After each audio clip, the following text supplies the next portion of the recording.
প্রিয় দর্শক, আসসালামু আলাইকুম। তো দর্শক, যাকে দেখতে পাচ্ছেন তার নাম হচ্ছে সুমাইয়া। সুমাইয়ার এখনও বিয়ে শাদী হয়নি। সুমাইয়া 5 পর্যন্ত পড়াশোনা করেছে, আর করতে পারেনি, অভাবে সংসার। সুমাইয়ার আর কোনো ভাই বোন নাই। তো সুমাইয়ার মা তার এক আত্মীয়র বাসায় কাজ করে, সেখান থেকে কাজ করে যা পায় তা দিয়ে সংসার চলে। তো মাত্র একটি বাসায় কাজ করে, আসলে সেটা কাজও বলা চলে না, কারণ তার আত্মীয়র বাসায় তার আত্মীয় আবার অসুস্থ, এর জন্য কাপড় চোপড় ধোয়ার জন্য একটা লোক লাগবে। তো সেখানে তার মা কাজ করে, যা পায় তা দিয়ে কোনো মতে চলে। বর্তমানে সুমাইয়ার বিয়ের বয়স হয়েছে, বিয়ে শাদী করবে, এর জন্য সুমাইয়া ইউটিউবে এসেছে।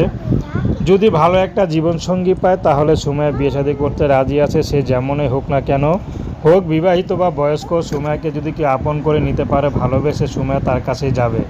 সুমাইয়ার কোনো চাহিদা নেই, কোনো পছন্দ নেই, যে তাকে কথার মাধ্যমে ভালোবাসতে পারবে সুমাইয়া তাকেই বিয়ে শাদী করবে। তো দর্শক, প্রেম, ভালোবাসা, সাহায্য, সহযোগিতা, বিয়ে শাদী করা একান্ত আপনাদের ব্যক্তিগত ব্যাপার।